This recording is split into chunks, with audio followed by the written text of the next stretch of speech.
Hi, I'm Taku, and I've spent over 10 years telling my stories to thousands of kids across Australia. Now, I'm making my first kids' TV show, but here's the thing. I don't have a lot of money, I've never made TV before. Please explain. And I've never even been to film school. Yeah, I know. It sounds ridiculous, but that's why I'm doing this podcast. You'll hear how I'm working with the best in the business, how I'm finding the money, and all the behind-the-scenes stuff no one tells you about. This is 2 Words with Taku.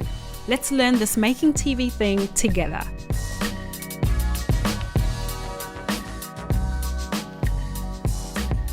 You know, in the beginning of this episode, in fact, of the intro of the podcast where I say, and I haven't even been to film school. I really am denied about whether I should add that and whether it was important. But I think it really is, because this is a podcast about trying something that you are excited about and also learning as you go. And so, no, I haven't officially got a degree or an official qualification in filmmaking, screenwriting, but I have a qualification in life. And, just living my experiences of being Taku in Australia and also working with kids and all these stories and wanting to tell stories. So that's kind of what I felt really confident in, that, I want to go and learn. I'm hungry to learn. And before I moved here from Perth to Melbourne, I really researched, should I go to film school? Should I move to New York even and go to film school? Should I study here, degrees? What shall I do to learn the craft of being a screenwriter or making TV or directing? And then I just decided to do a bit of being self-taught, so learning a lot of things online, but also applying to short courses and different programs so I could fast track my education. Because I'd had experience with storytelling through public speaking, through training. I'm a qualified trainer in terms of I can do training and assessment, so I can come up with training programs. I felt really confident that I would be able to learn the skills that I needed, but I could also almost create a program for myself. And so I called it, in my little, folders on my computer, I called it Taku's School of Media, where once I arrived here, I decided, okay, I'm going to learn about TV stuff, I'm going to learn about radio stuff, I'm going to learn about writing stuff, and these are the people I want to approach, or these are the courses I want to do. And I came up with a little course program for myself. And one of the schools that I've been learning from over the years is the Australian Film, Television and Radio School, which is called AFTRS. I'll refer to it as AFTRS from now on. And they're online, but they also have a wealth of courses around film, TV, and radio. And I signed up, I think to date, I've probably done about 4 different ones. And they've been fantastic. They've been fantastic because they're taught by screen professionals, but then I also get to learn specific skills. And then I get to meet different people at these events. So people who are like me, also looking to learn, and they come from all different industries. And so in this episode, I'm focusing more around how you yourself can look at other courses or programs or training things that you can apply for that aren't necessarily from school, that also don't necessarily break the bank, but also get you those skills that can be recognized as you start to break in. One of the first training things that I did was a directing masterclass with Dana Reed. She's a director in Australia. She's done a lot of TV. She's done a lot of film. And most recently, she directed episodes on The Handmaid's Tale. And I went to that event because as a writer, I wanted to learn about what does a director see, or how do they approach scripts? How do they work with writers? And she really, really was incredible. We learned so much about being a director, working with actors, and even as a writer, that was so useful to me to think about, I'm not just writing a story. I have to think about all the other people who are part of making that story come to life.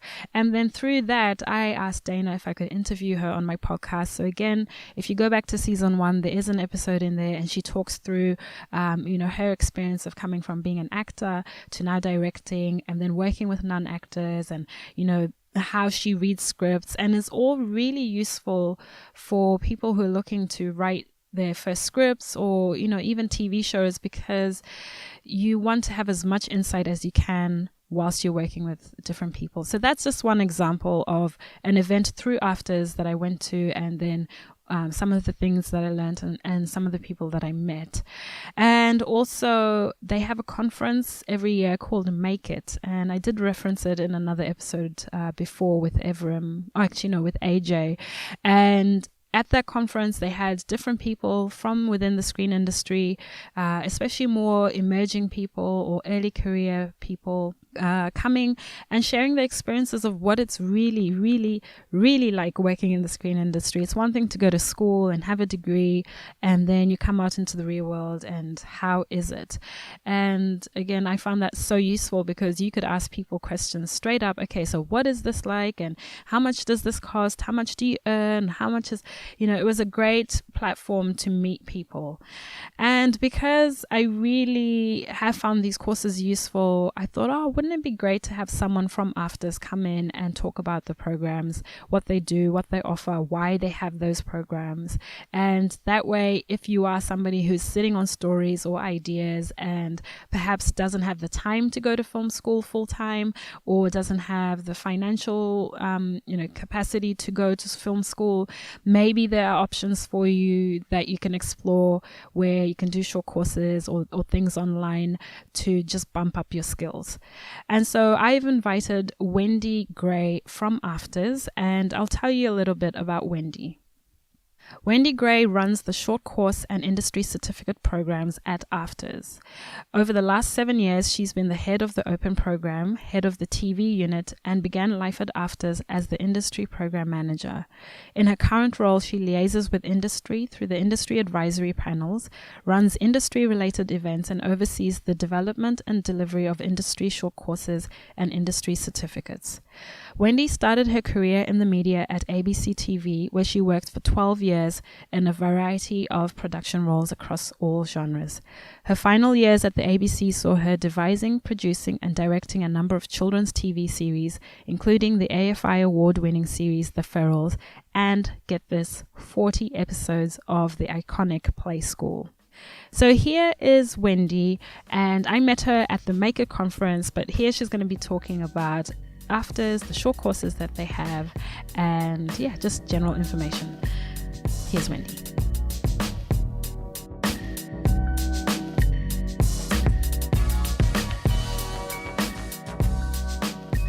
Tell us a little bit about yourself and your work at AFTRS. Well, my role is as the head of the industry program at AFTRS. What that means is that I supervise a team that runs all the short courses, the industry certificates. We also run an event here, a monthly industry event here called TV Talks. We coordinate industry advisory panels who meet twice a year and have input into our curriculum. I also have input into other industry outreach programs, including an industry survey and other events here held at AFTRS. Oh, great. And part of this episode, as I was saying to my listeners, is that I've done some of the courses that AFTRS provides, and I found them quite useful. And I wanted to find out, how do you work out what short courses to put out, or how do you work out what you will teach? I guess it's based on a range of understanding the industry, and so knowing the skills that people need to learn to either enter or progress in the industry. We survey out the people who do courses and ask them what else they'd like to do. We do run a triennial large industry survey, and so we take on the feedback via that survey, which one of the questions is what skills gaps do you have, what would you like to learn more about, and we look at what courses are popular, And, so obviously if they're popular, we keep running them, or we change them a bit, or we add other things on that might complement them. Generally, that's how we decide. That's pretty good. And in fact, when I was looking for the courses that I needed, that it felt like that was the case, because they were very specific to certain skill sets that I definitely knew I didn't have experience Yeah, in. right. That's good. That's good to hear. Yeah, and I was reading up a bit about you, and I mean, I first met you at the Make It conference. So I was just there as a participant, and you were hosting, and you had all these other amazing panelists. And then as I was starting to read up about you, I realized you've done quite a lot of work in children's TV. And yes, that's right. Like a lot. And I saw on your bio that you created the Ferals show, which I had a bit of a look at, and I was laughing. It's quite cool. And also that you directed about 40 episodes of Play School, which is right, yeah. iconic. I worked at the ABC for quite a long time in the children's department. So, yeah, I had a lot of different experience in that area. Incredible. So how did you end up at AFTRS, or what made you end up working with the film school from that? In between working at the ABC, I worked also as a freelance producer on other series, and I also worked in website production for a while, but I left Sydney and lived up in the Northern Rivers for a few years, and kind of changed what I was doing. I was working in a university up there in the marketing department, actually. So then I wanted to come back to Sydney, and I saw this job advertised and got it, and returned to AFTRS. And it's a good combination of skills and interests, and it's sort of, I can draw on my production background, and which makes it very makes me an appropriate person for the job. But it's interesting because I get to work with a lot of people in different parts of the industry, and it's kind of good to be able to help people. And so when you look at the kids' TV shows that maybe you grew up watching, the ones that you created, and the ones that are coming out now, do you see any changes, anything that interests you, worries you, anything? What are your thoughts around that? Well, Play School was around when I was a kid. It's been going forever. Yeah. So I'm glad it's still going, because I think it's a fantastic show. I think there's some really great things happening in children's television. It's very underfunded, so it's always struggling. They're always, producers are always struggling to get it made. I don't watch a lot of it now because my kids are both adults, so I just occasionally watch it for professional reasons. But yeah. And do you, oh, sorry, go on. Go on. No, go on.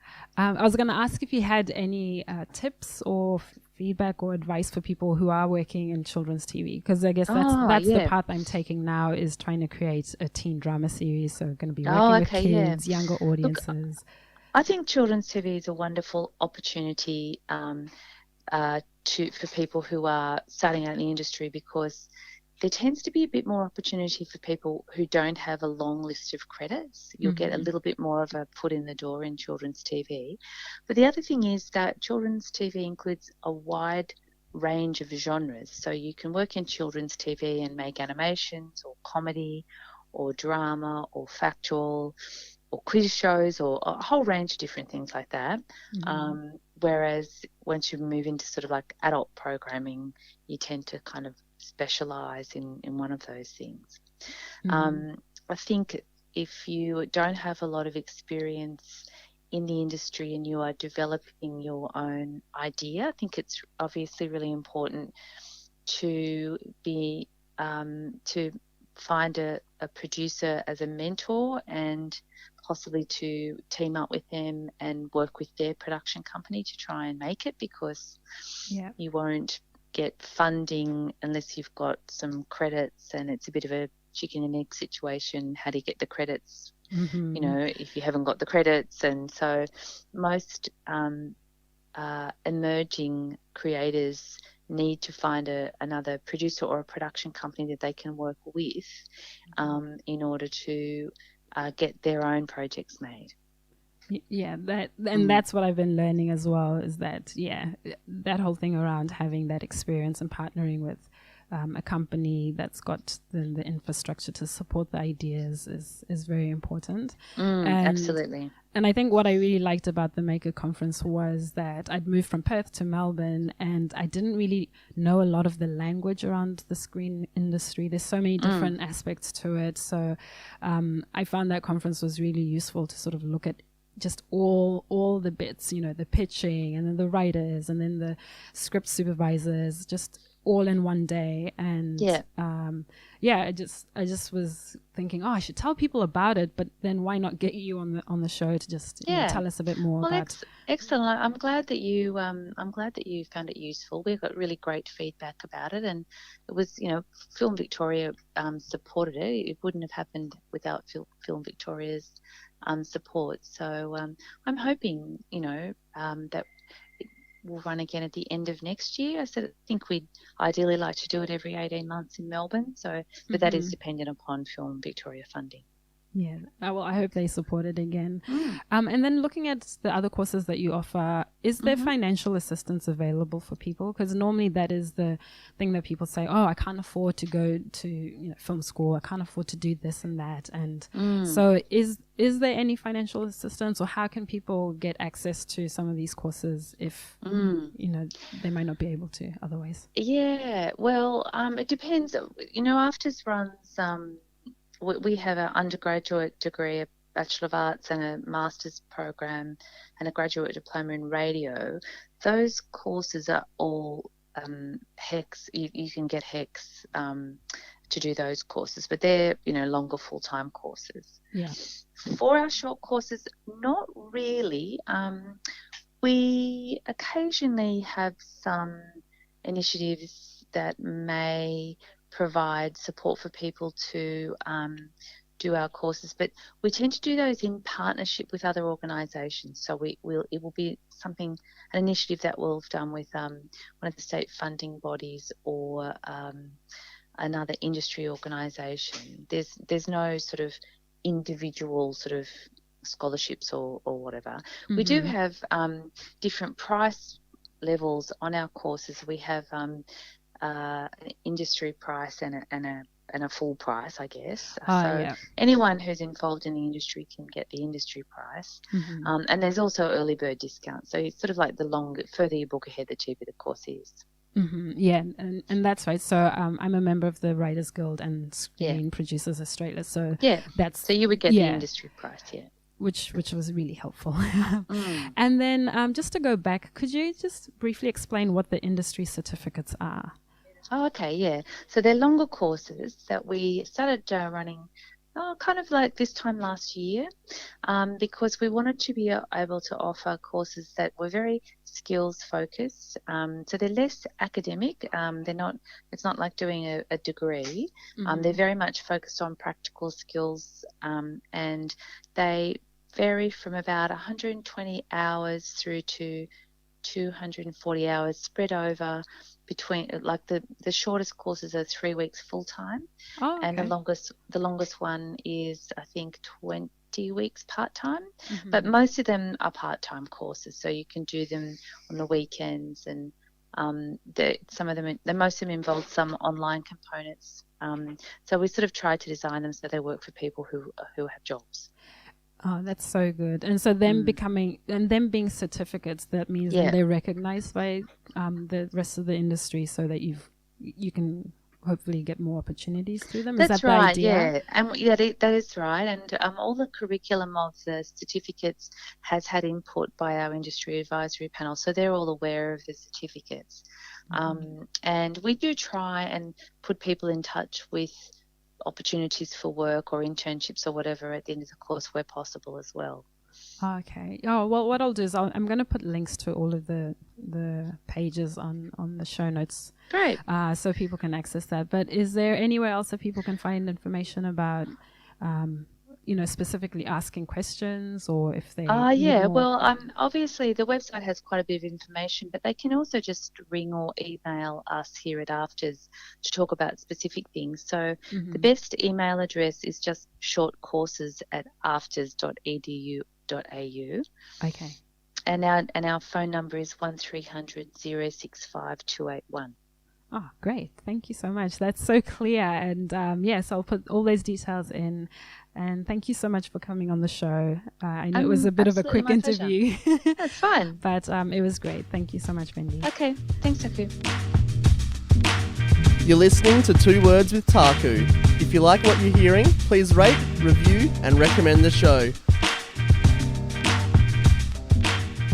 I think after listening to Wendy and also just looking back on the last couple of years, I have spent money on courses and events and conferences because I've wanted to learn. I've really wanted to learn.